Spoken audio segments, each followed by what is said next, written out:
Hello mga kabibig! Welcome back sa ating bagong YouTube channel. Ito ang pinakamaingay na YouTuber sa lahat ng YouTube.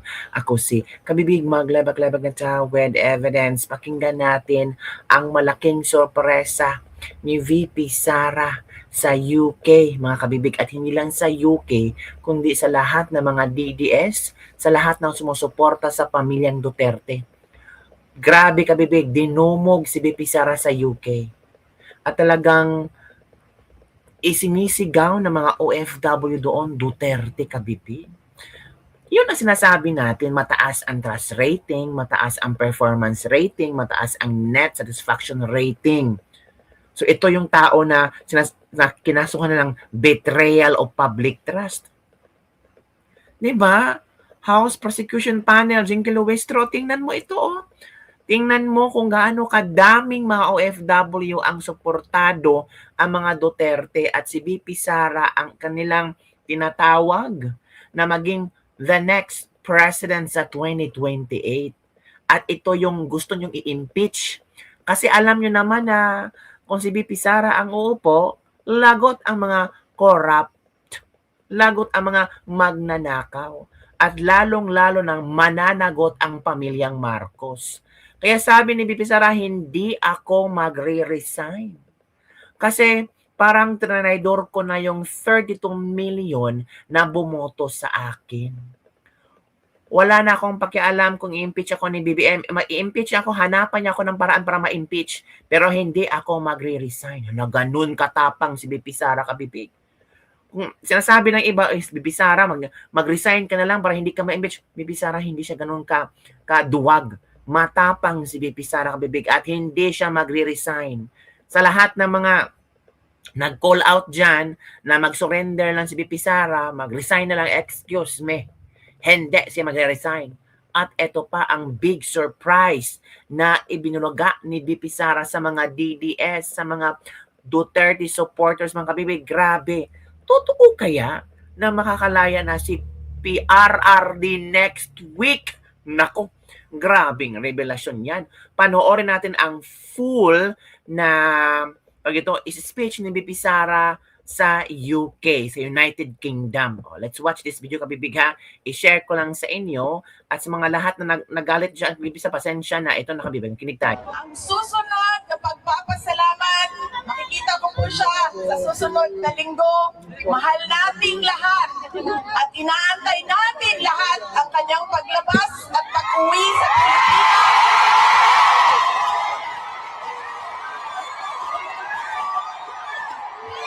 Grabe, tumatalon ang mga OFW. Grabe.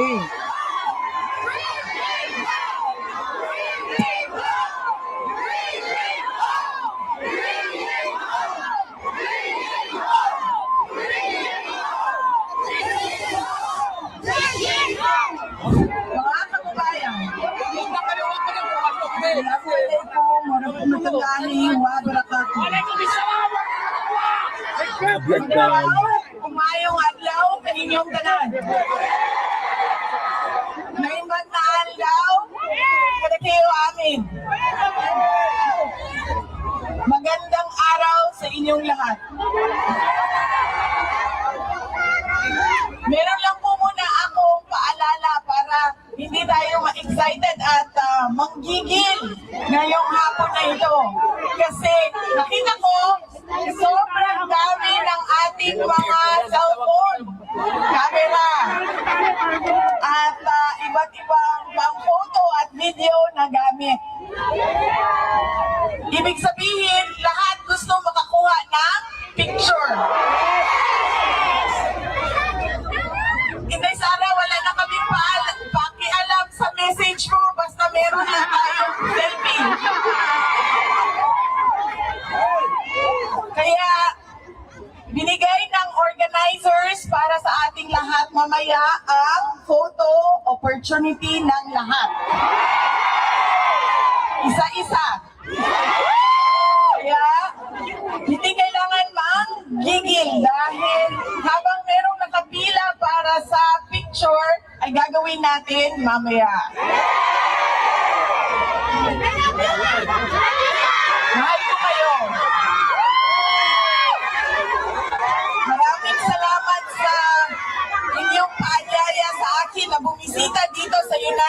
Kingdom.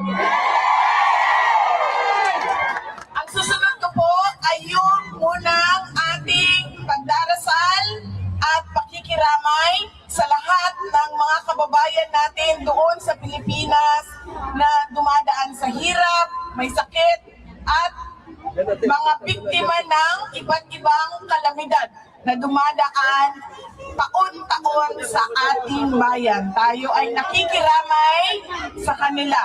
At kailangan ipaabot natin ang ating moral support, kundi man financial support sa lahat ng mga biktima ng sakuna sa ating bayan.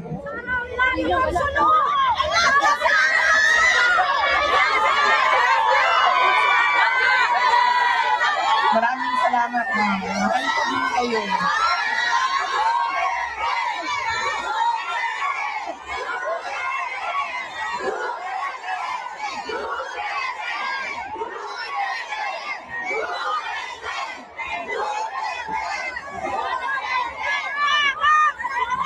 Unahin ko, mga pagpapasalamat.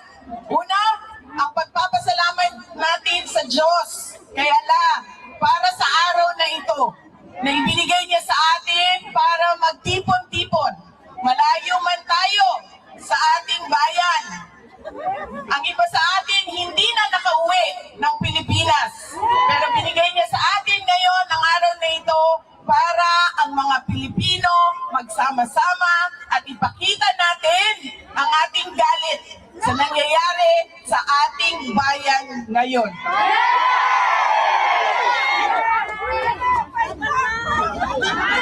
Ang susunod na pagpapasalamat ay syempre ang pagpapasalamat natin sa organizers natin at sa mga volunteers natin. Dahil kung hindi dahil sa kanilang preparation, sa kanilang organization, sa kanilang sistema, ay hindi natin magagawa ang ating programa ngayong hapon na ito. Kaya maraming salamat po sa itaas ang kamay mga volunteers, mga organizers. Maraming salamat sa inyo.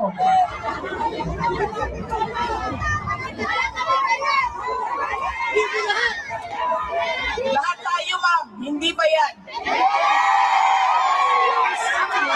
Lahat tayo hindi bayad. Hindi nakatanggap ng maleta. Hindi nakatanggap ng maleta.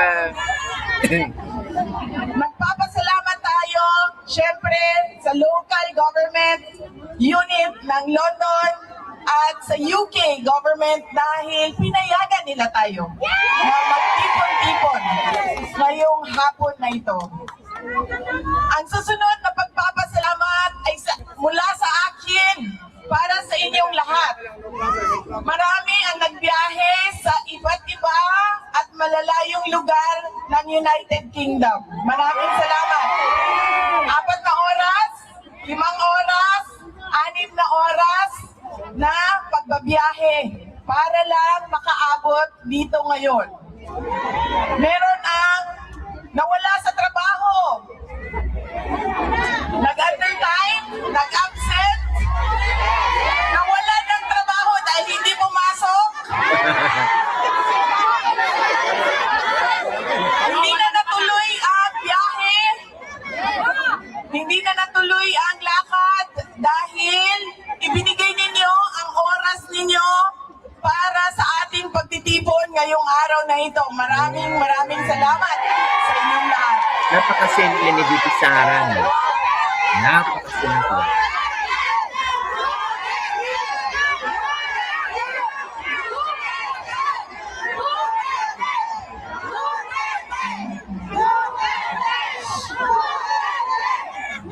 Ito na. Marami ang na-hurt, nasasaktan kapag sinabi na bayad sila o bayaran sila o binayaran sila para pumunta dito. Pero babayaran ko kayo mamaya ng picture. Galing. Yung picture na yan, walang priceless yan. Correct. Priceless. Ang susunod na pagpapasalamat pasasalamat ay mula po sa akin at sa aking mga kasamahan sa Office of the Vice President sa inyong patuloy na pagtitiwala at suporta sa amin.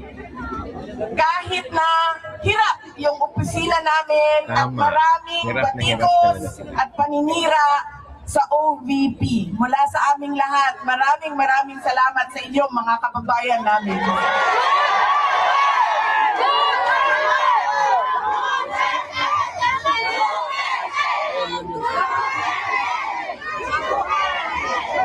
Ang susunod na pagpapasalamat, makikita ko po siya sa susunod na linggo.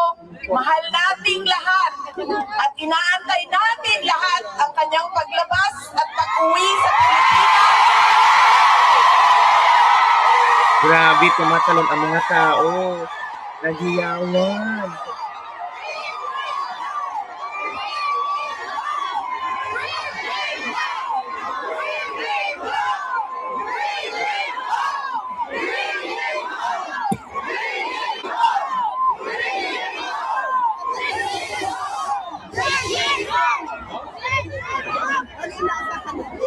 Ang kinidnap ng gobyerno sa sarili niyang bayan.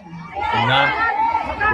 Lagi kapag kami ay nag-uusap, sinasabi niya na ipaabot sa inyong lahat ang kanyang pagpapasalamat, lalong-lalo na sa dasal ninyo na siya ay makabalik sa ating bayan. At ang kanyang pagpapasalamat sa patuloy ninyo na suporta sa kanya kahit hindi na siya Pangulo ng ating bayan.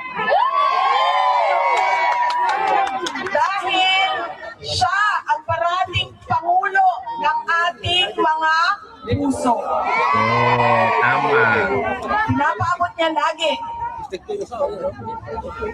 Yes, ma'am.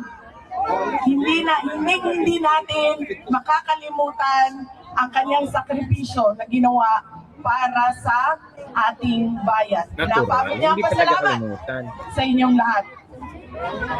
Ang susunod na pagpapasalamat gikan sa amo ang pamilya. Ang pamilya Duterte. Dako kaayo ni ug utang nga kabubuton kaninyo Bisaya tanan talaga mga siya. kaigsuonan namo. Grabe. Sa higayon na ginahatag ninyo kanamo nga makaserbisyo sa ato ang nasod. Wala isa pa yan. Ito yung mga Bisaya. Napakalaki ng utang na loob namin sa inyo mga kababayan sa pagkakataon na ibinibigay ninyo sa amin na makapaglingkod sa ating bayan. Alam ninyo, ang lakas ng pamilya namin hindi galing sa posisyon namin sa syudad ng Davao. Dahil sobrang dami sa ating mga Pilipino ang mayroong iba't ibang posisyon. Correct. Barangay Kapitan, Purok Chairman, Konsihal, mga buhaya, Mga buhaya. Mga buhaya. sobrang dami ng mayroong posisyon. Hindi galing sa apelido. Dahil lahat naman tayo may pangalan, may apelido. Ang totoong lakas namin ay galing sa inyo. Nakikita ninyo ito? Daming tao. Ang pagtitipon natin ngayong hapon na ito ang lakas ng aming pamilya. Yes. Kaya nagpapasalamat kami sa inyong lahat dahil hindi ninyo kami iniiwan. Tama. Noong hindi pa Pangulo si President Duterte, nandiyan na yung suporta ninyo. Nung naging Pangulo siya, buong-buo ang suporta ng taong bayan. At ngayon, na walang-wala yung pamilya namin, ay nandyan pa rin kayo, mga kababayan namin. Maraming salamat sa inyong lahat. Maraming salamat kaninyong tanan. Grabe si BP Sara, no? Oh, Kuhang-kuha talaga ni VP yung galit ni Auntie Claire. Invite nyo din sana si Bangag dyan. Pag si BBM pumunta ng London, kahit siguro lamok, ayaw pumunta dyan. Pag uwi ni sa Pinas, mala fiesta sa buong Pilipinas. Antayin ko talaga ang comment ni Auntie Claire. Todo pangampanya samantalang bahang-bahang Davao ngayon. Sabi ni Makoy Obos. Hindi naman siya nangampanya. Bakit si BBM, kung pupunta sa ibang bansa, magkaroon ng ganito, pangangampanya ba yan? Ay nako, ikaw talaga, wag tanga. Laki ng diferensya ko sa BBM yan, minura na yan. Wait, ang rebat na declare dyan, sinadong may masabi naman siya. Nako, nag-iyakan naman sila. Aguroy, makakalabas na si Tatay Diggs, sabi ni Yara Luna. Malamang ilang taon pa. Ay, baka hindi nyo alam. Galit na nga si Trump sa ICC. Oh, nako, magalit sa Auntie Claire, sabihin niya naman, namamasyal lang si VP. Hay, nako kabig. So yun ba, makikita natin si VP Sara na nandun sa London at dinumog talaga. Ito ang video kabibig ha. Baka sabihin nyo naman fake news ako. Dinumog talaga si VP Sara kabibig. Dinumog ng maraming Pilipino, ng maraming OFW. Ito oh. The evidence is here. Grabe. Oh, tingin kabibig oh. Tingnan niya oh, grabe. Si BBM ba, ginanian ba? Nagpunta siya sa ibang bansa, hindi. Dinumog sa rally. Oh, may rally ba dyan kay Bibi Sara? Wala. Iba ang rally dyan. Grabe.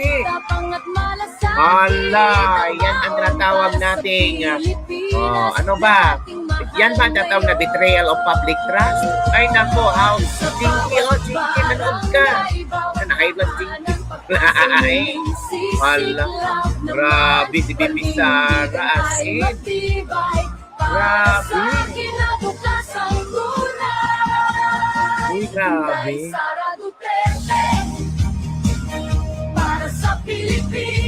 Aming tao. Serbisyo at tapat ang alay sa'yo.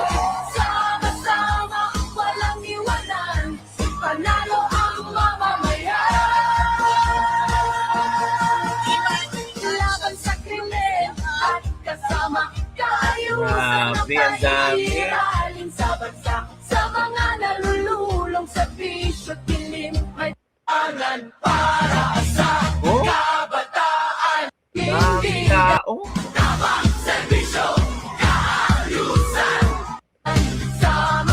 So ano masasabi nyo dyan? Success ba? Very successful. Naku, magagalit na naman sila niyan. Baka sabihin ni Claire na, naku, nangampan niya na si BP Sara. Bahala kayo dyan. So yun lang kabibig ang ating Display Paglabak for today. Don't forget to like, subscribe, and share this video. Bye everyone. See you next time. Congratulations sa mga taga UK, United Kingdom, mga OFW. Grabe. Solid na solid tayo at ihahanda natin ang pagbalik ni Pangulong Duterte. Malapit na. Agoy! Exciting!